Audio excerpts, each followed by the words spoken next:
अज़ीम साइंसदाननि मां सभिनी खां मुतासिर कंदड़ शख़्स आइज़ैक न्यूटन 1642 ईस्वीअ में क्रिसमस वारे सॻोरे ॾींहुं इंग्लैंड में वोल्सथोरप जे हंध ते पैदा थियो। उन्हीअ साल गैलीलियो वफ़ात कई।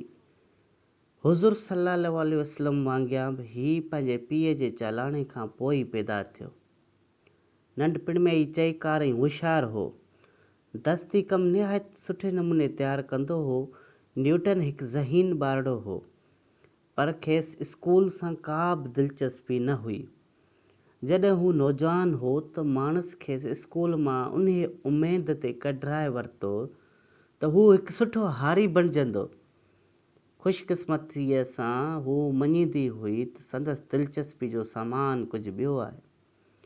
18 सालनि जी उमिरि में हू कैम्ब्रिज यूनिवर्सिटी में दाख़िल थियो। उते हिन पाण खे साइंस ऐं रियाज़ी जे लाइ वक़फ़ करे छॾियो। जल्द ई हू चङे मोचारी तहक़ीक़ करणु लॻो। 25 खां 27 सालनि जी उमिरि ताईं हिन उन्हनि साइंसी नज़रियनि जा बुनियाद लोॾे छॾिया जिन खे अॻिते हली दुनिया में इनक़लाब बर्पा करणो हो। 17वीं सदी जे विच में साइंस जे मैदान में ज़ोर शोर सां कमु थी रहियो हो। उन हिसे जी शुरूअ में टेलीस्कोप दूरबीनीअ जी इजाद इल्म फ़ल्कियात जे मैदान में बड़धुक मचाए छॾियो। अंग्रेज़ फ़िलासफ़र बेकन ऐं फ्रांसीसी फ़लसफ़ी डेकार्ट ॿिन्ही सॼे यूरोप जे साइंसदान जो उन तरफ़ ध्यानु छिकरायो हो त अरस्तू जी हाकमियत जो एतिराफ़ करण खां सवाइ पंहिंजे तौर ते मुशाहिदा ऐं तजुर्बा कनि। जेको कुझु बेकन ऐं डेकार्ट चयो, अज़ीम गैलीलियो उहो करे ॾेखारियो। हिन जे फ़ल्कियाती मशाहिदनि जेके नई दूरबीनी जे इजाद जे करे मुमकिन थी सघिया, फ़ल्कियात जे इल्म खे हिकु नओं रुख़ ॾिनो। हिन जे मैकानिकी तजुर्बनि ते उन अहवाल जो बुनियाद क़ाइमु आहे जंहिंखे असीं हरकत जो पहिरियों क़ानून चऊं था। ॿियनि अज़ीम साइंसदाननि जहिड़ो विलियम हार्वे जंहिं रत जे गर्दिश जो उसूल ॻोल्हे लधो ऐं जॉन्स केपलर जंहिं सिज जे चौधारी हरकत जा क़ानून दरियाफ़त कया, साइंसदाननि जे तबिके खे नई बुनियादी मालूमात फ़राहम करे रहिया हुआ। पर हेसि ताईं निज साइंस दानिशवरनि जे लाइ फ़क़ति वांदकाईअ जी विंदर हुई। अहिड़ियूं शाहिदियूं मौजूदु कोन्हनि त टेक्नोलॉजी ते ध्यानु ॾेई साइंस उन अंदाज़ में इंसानी समाजी ज़िंदगी बदिलाए छॾींदी जीअं फ्रांसिस बेकन अॻकथी कई हुई। जेतोणीकि कोपरनिकस ऐं गैलीलियो क़दीम इल्मनि जूं केतिरियूं ई ग़लतफ़हमियूं दूर करे छॾियूं हुयूं ऐं काइनात जे सम्झ में केतिरा ई वाधारा कया हुआ, पर ओसिताईं क़ानूननि जो को बि गटको जुड़ी न सघियो जेके ज़ाहिर तौर ते अणवास्तेदार नज़र ईंदड़ हक़ीक़तनि खे हिकु मरबूत नज़रिए में विझे जंहिंसां ॿीहर साइंसी अॻकथी मुमकिन थी सघे।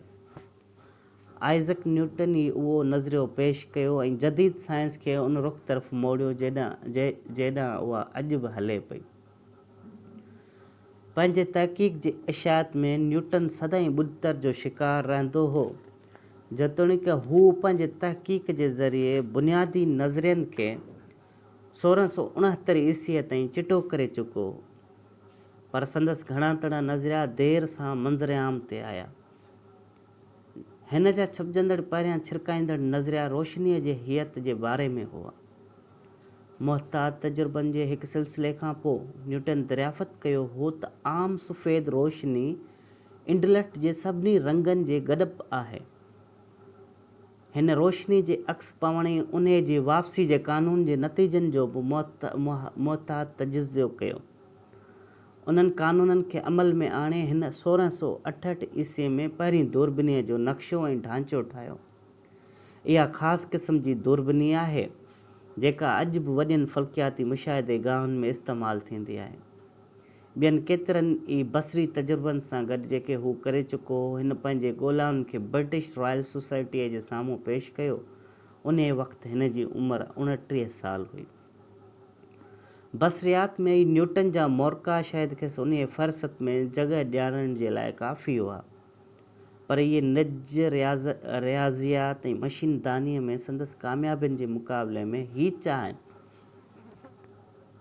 रियाज़ी में संदसि वॾी कामयाबी मुकमल कैलकुलस जी इजाद आहे। जेका हिन लॻभॻि 23 या 25 सालनि जी वहीअ में मुमकिन बनाए छॾी हुई।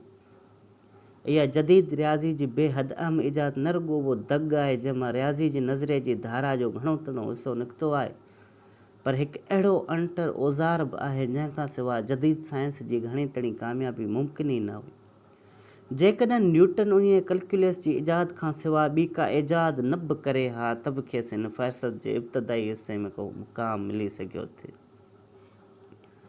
पर न्यूटन जी इंतिहाई अहम इजादूं मशीनदानी जे शोबे में आहिनि। उहो इल्मु मादी शयुनि जी हरकत सां लाॻापो रखे थो। गैलीलियो हरकत जो पहिरियों कानून ॻोल्हे लहे थो जेको जिस्मनि जे हरकत जी वज़ाहत थो करे, यानी जॾहिं उहे कंहिं ॿाहिरीं सघ खां आज़ादु हुजनि। अमली तौर ते हर जिस्म हर वक़्तु ॿाहिरीं क़ुवत जे ज़िद में हूंदो आहे, जॾहिं त इल्मु सुकून ऐं हरकत में सभ खां अहम सुवाल उहो आहे त इन्हनि हालतुनि में जिस्म कीअं थो हरकत करे। इन मसइले खे न्यूटन पंहिंजे हरकत जे ॿिए कानून जे मदद सां हल कयो, जंहिंखे बजा तौर ते क्लासिकी तबियात जो इंतिहाई बुनियादी कानून मञी सघिजे थो। उन कानून खे रियाज़ी तौर ते उन बराबरीअ मां ज़ाहिर कयो वेंदो आहे, F=ma। उन मूजिबि हिकु जिस्म जी तब्दीली यानी उहा शरह जंहिंसां उन जिस्म जी रफ़्तार बदिलिजे थी, जिस्म ते ॿाहिरीं ताक़त जे बराबरि आहे। जेका शइ जी वेकर जे सबबि ॿिनि हिसनि में विराइजंदी आहे, उन्हनि ॿिनि मअरूफ़ कानूननि में न्यूटन वधीक हिक जो वाधारो कयो, जंहिं मूजिबि हर तबे तवानाईअ जे ख़िलाफ़ हिकु बराबरि ताक़त जो रद्दमल पैदा थिए थो, जॾहिं त उन जी साइंसी कानूननि में सभिनी खां अहम कशिश शकल जे कानून ई हो। चइनि कानूननि जे उन मजमूई बाहिमी सहकार सां हिकु मरबूत निज़ाम जी जोड़जक कई, जंहिंजे ज़रिए नेठ सॼी मैकानिकी निज़ाम जी तहक़ीक़ मुमकिन थी। उहो भले पेंडुलम जी हरकत जो निज़ाम हुजे या सिज जे चौधारी पंहिंजे मदार में फिरंदड़ ग्रहनि जो निज़ाम हुजे, उन्हनि बाबति अॻकथी बि मुमकिन थी सघे थी। न्यूटन फ़क़ति उन्हनि मैकानिकी कानूननि खे बयानु न कयो, पर हिन कैलकुलस जे रियाज़ी जे उसूलनि खे इस्तेमालु कंदे साबित कयो त कहिड़ीअ तरह इहे बुनियादी कानून हक़ीक़ी मसइलनि जे निबेरे वास्ते कतबि आणे सघजनि था। न्यूटन जे कानूननि खे इंतिहाई वसी तनाज़र में साइंस ऐं इंजीनियरिंग जे मसइलनि में इस्तेमालु कयो वियो आहे। पंहिंजी ज़िंदगी में ई इल्म फ़ल्कियात जे उन्हनि कानूननि खे इंतिहाई ड्रामाई अंदाज़ में इस्तेमालु कयो वियो। उन शोबे में बि न्यूटन नयूं वाटूं खोलियूं। 1687 ईस्वी में हिन जो अज़ीम किताब फितरी फ़लसफ़े जा रियाज़ी कानून शाया थियो। उन्हनि में हिन पंहिंजे कशिश शकल ऐं हरकत जे कानून खे बयानु कयो। न्यूटन साबित कयो त कहिड़ी तरीक़े सां उन्हनि कानूननि जे ज़रिए सिज जे चौधारी घुमंदड़ ग्रहनि जी हरकतुनि बाबति अॻकथी करे सघिजे थी।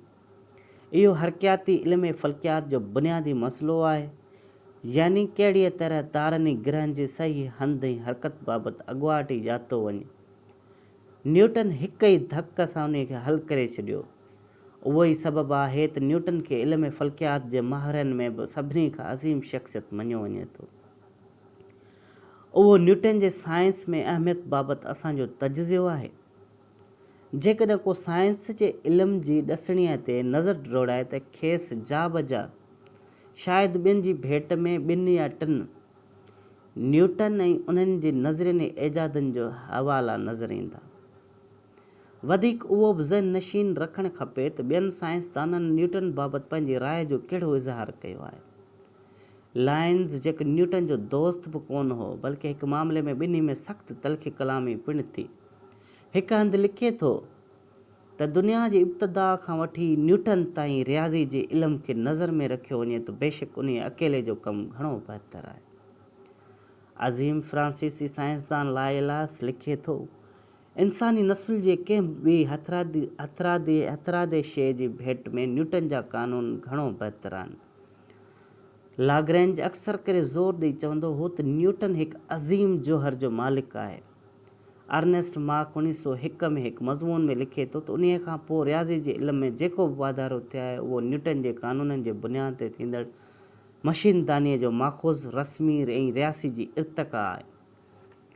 उहो न्यूटन जे अज़ीम कामयाबी जो गुज आहे त हिन जे लाइ साइंस ओपरनि हक़ीक़तनि ऐं क़ानूननि जो गॾु विचड़ मरबो कोन हो, जेका कुझु लकाउनि खे बयानु करण जी अहल त हुई, पर जेका फ़क़ति हिकु अधु जे बारे में ई अॻकथी करे थी सघे। उन जे बदिरां हिन असांखे क़ानूननि जो हिकु मरबूत निज़ाम ॾिनो आहे जंहिंजो तबे लकाउ में वसी तर तनाज़नि में इतलाक़ मुमकिन आहे ऐं उन खे सही अॻकथीअ जे लाइ बि इस्तेमालु करे सघिजे थो। हिन क़िस्म जे मुख़्तसर मज़मून में न्यूटन जे सभिनी दरियाफ़तनि जो मुकमल तफ़सील ॼण मुमकिन कोन्हे। तंहिं करे केतिरनि ई अहमियत जे हामिल इजादनि जो हिते ज़िक्र न कयो वियो आहे। हालांकि पंहिंजे तौर ते इहे अहम इजादूं हुयूं। हरकियात, जंहिंखे अंग्रेज़ीअ में थर्मोडायनामिक्स चयो वेंदो आहे, ऐं इल्म सूतियात में बि न्यूटन मुलाहिता वाधारा कया आहिनि। हिन हरकत जे मयार ऐं ज़ावियेदार मयार हरकत जे तहफ़ुज़ वास्ते बि केतिरा ई क़ानून पेश कया। हिन रियाज़ीअ में बि अददी अंग ॻोल्हिया। हिन तारनि जे ज़हूर जे अवलेन माक़ूल वज़ाहत पेश कई। हाणे जेतोणीकि मामिलो चिटो आहे त न्यूटन दुनिया जो सभ खां अज़ीम ऐं सभिनी खां वधीक मुतासिर कंदड़ साइंसदान आहे, पर उहो सवाल बि खुटके थो त खेसि सिकंदर आज़म या जॉर्ज वाशिंगटन जहिड़नि वॾनि सियासी हस्तियनि ऐं ईसा मसीह या गौतम बुद्ध जहिड़नि वॾनि मज़हबी अॻवाननि खां वॾो रुतबो छो ॾिनो वियो आहे।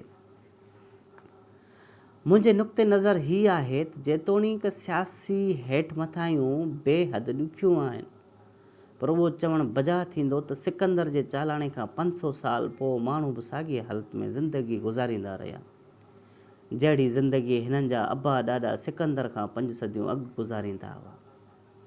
अहिड़ीअ तरह पंहिंजे रोज़मरे जे सरगर्मियुनि जे हवाले सां बि 1500 ईस्वी में इंसाननि जी घणाई साॻिए नमूने जहिड़े हुई जीअं उन्हनि जी ज़िंदगी 1500 क़बल मसीह में हुई। गुज़िरियल 5 सदियुनि में जदीद साइंस जे वाधारे जे करे आम इंसाननि जे रोज़ानी ज़िंदगीअ में इनक़लाबी तब्दीली आई आहे। असांजो लिबास मुख़्तलिफ़ आहे, खुराक मुख़्तलिफ़ आहे, असीं मुख़्तलिफ़ धंधा धाड़ियूं कंदा आहियूं ऐं पंहिंजी वांदकाईअ जो वक़्तु 1500 ईस्वी जे माण्हुनि खां मुख़्तलिफ़ अंदाज़ में गुज़ारींदा आहियूं। साइंसी दरियाफ़तनि सबबि न रुॻो टेक्नोलॉजी मुआशियात में इनक़लाबी तब्दीलियूं आयूं आहिनि, पर हिननि सियासत, मज़हबी फ़िक्र, फ़नून लतीफ़ा ऐं फ़लसफ़े खे मुकमल तौर ते बदिलाए छॾियो आहे। इंसानी फ़ज़ीलत जा कुझु पहलू अलबत्त उन साइंसी इनक़लाब खां पोइ बेबदल रहिया। उहो ई कारण आहे त असांजे उन फ़हरिस्त में एतिरा साइंसदान मौजूदु आहिनि। न्यूटन न फ़क़ति सभिनी साइंसदाननि में शानदार आहे, पर साइंसी नज़रिये जे इर्तिक़ा में बि न्यूटन जो हिकु निहायत असरातो किरदारु आहे। उन जे करे हू दुनिया जे इंतिहाई असर वारनि शख़्सनि जे फ़हरिस्त में शुरूआती दर्जे में जॻह हासिलु करण जो हक़दारु आहे। न्यूटन 1727 ईस्वी में वफ़ात कई। खेसि वेस्टमिनिस्टर जे देवल में दफ़नायो वियो। उहो पहिरियों साइंसदान हो जंहिंखे उहो एज़ाज़ु मिलियो।